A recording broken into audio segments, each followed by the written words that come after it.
Taïwan, un mosaïque de religions.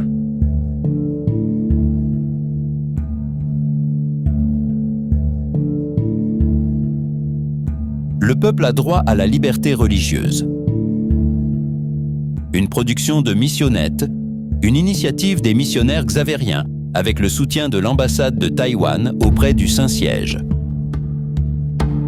Le droit à la liberté religieuse garantit à chaque personne la possibilité de professer et de pratiquer librement sa foi, d'en changer ou de n'en suivre aucune.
Au cœur de l'Asie, entre les temples où s'élève l'encens et les églises silencieuses, se croisent des histoires de foi, de quête et d'espérance.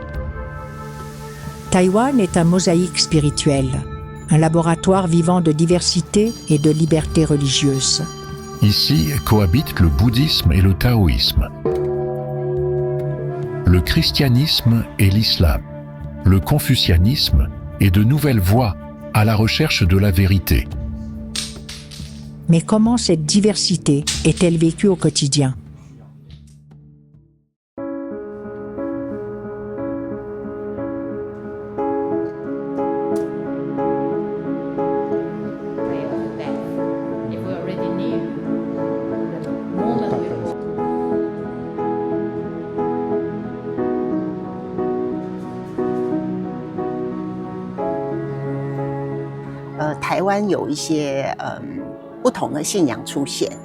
Taïwan offre un environnement qui permet la coexistence pacifique entre différentes religions.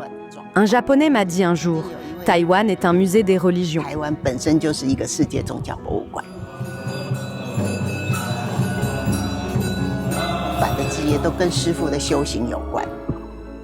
Tout le projet du musée est né de la pratique spirituelle du maître. Il se retirait dans une petite grotte, jeûnait, vivait dans le silence. Dans la période la plus austère de sa vie, il a compris que la vie ne lui appartenait pas seulement, mais qu'elle était en communion avec toutes les vies. Cette intuition spirituelle est à la base du musée. Il a découvert le concept de communauté de la vie.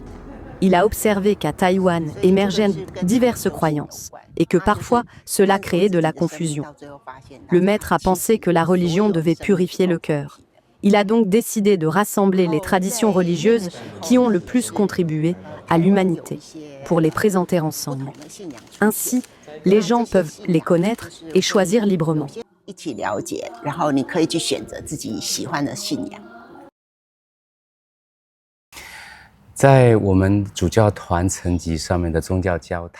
Au niveau de la conférence épiscopale, nous entretenons le dialogue avec différentes religions en cherchant des formes de collaboration. L'approche principale aujourd'hui repose sur l'amitié. Depuis longtemps, j'ai remarqué qu'à Taïwan, il existe une grande tolérance entre les religions. C'est le premier point.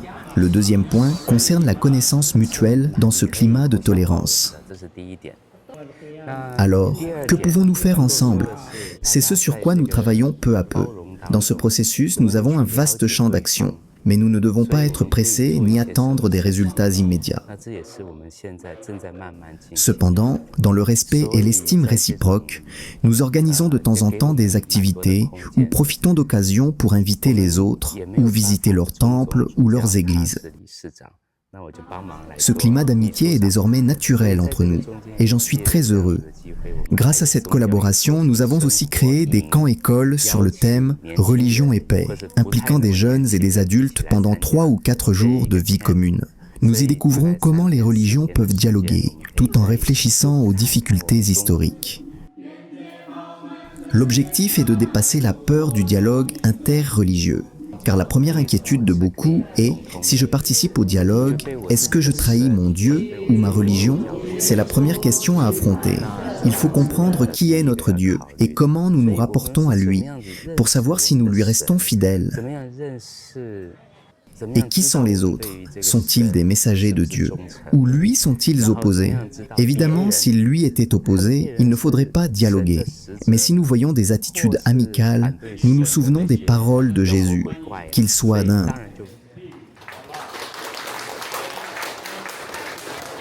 Alors nous comprenons que Dieu est amour, et que là où il y a de l'amour, il y a Dieu.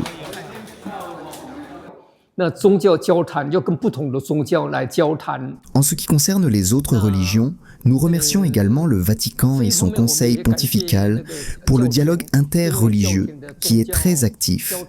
Il y a 3 ou 4 ans, un dialogue a été initié avec le bouddhisme taïwanais. Des congrès internationaux ont aussi été organisés avec le taoïsme.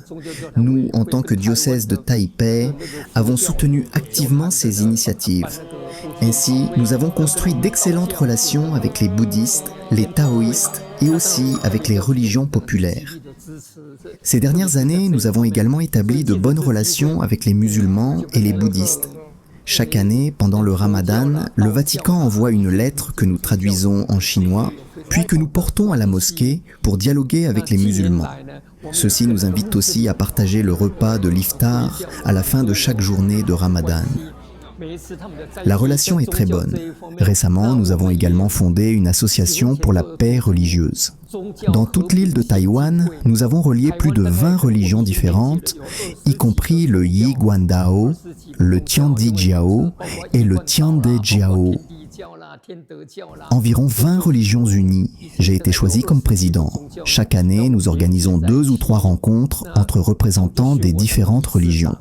Nous y discutons de thèmes sociaux et de la manière de promouvoir le progrès de la société. Je coordonne ces groupes et le catholicisme est perçu comme le grand frère. Tous sont disposés à collaborer avec nous et à suivre notre orientation. Ainsi, nous entretenons des relations harmonieuses avec toutes les religions.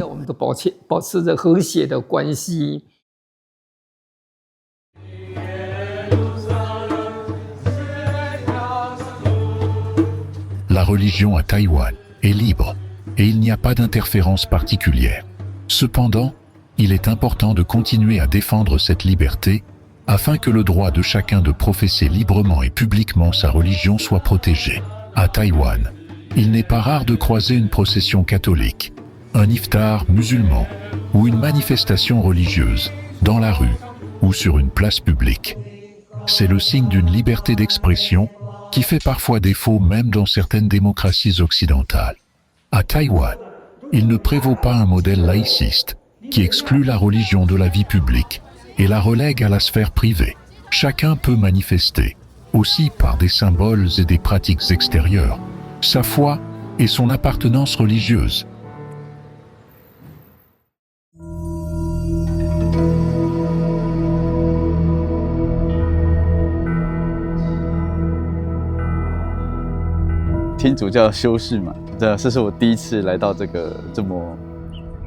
Un frère nous a invités ici. C'est ma première fois dans un temple bouddhiste. Nous avons fait l'expérience de la méditation zen, qui au fond ressemble à une méthode de spiritualité présente aussi dans notre église. Le recueillement intérieur, le silence, la réflexion sur soi et la recherche d'un chemin pour améliorer le cœur. Nous avons écouté les moines réciter les sutras de façon répétée et continue pour atteindre la paix intérieure et diriger cette énergie vers ceux qui ont besoin de bénédiction. Cette expérience aide à dissiper les malentendus, à s'ouvrir, à accueillir les différences et à chercher ensemble la vérité. parmi les bouddhistes aussi, il existe de nombreuses écoles et pratiques différentes. De même, dans l'Église catholique, il existe plusieurs voies de spiritualité. Dans l'Église catholique, nous pouvons beaucoup apprendre de cette méditation zen. Nous pouvons adopter un chemin d'ascèse pour nous libérer de l'attachement à ce monde et revenir au cœur, pour comprendre ce que nous suivons vraiment au plus profond. Il ne faut pas se laisser entraîner par les choses extérieures, mais chercher l'unité entre le ciel, l'homme et Dieu. Suivre le chemin de Jésus. Dans la formation, il est facile de se laisser distraire par les choses extérieures, les émotions, le caractère des autres, les relations interpersonnelles, tout cela peut provoquer des tensions.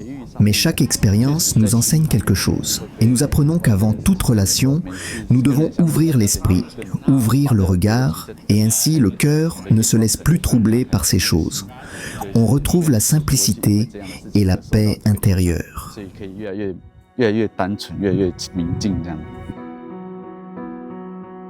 对，这个也就是我要讲说，师父到各个 Le maître disait souvent dans ses conférences, nous n'avons qu'une seule planète. Toutes les religions coexistent sur cette terre. Sans paix entre les religions, il n'y a pas de paix dans le monde. C'est pourquoi il faut promouvoir le dialogue. Si nous croyons vraiment en ces valeurs, alors il n'y aura plus de conflit entre les religions. 我们必须要宗教和平。好，所以用这样子的方式。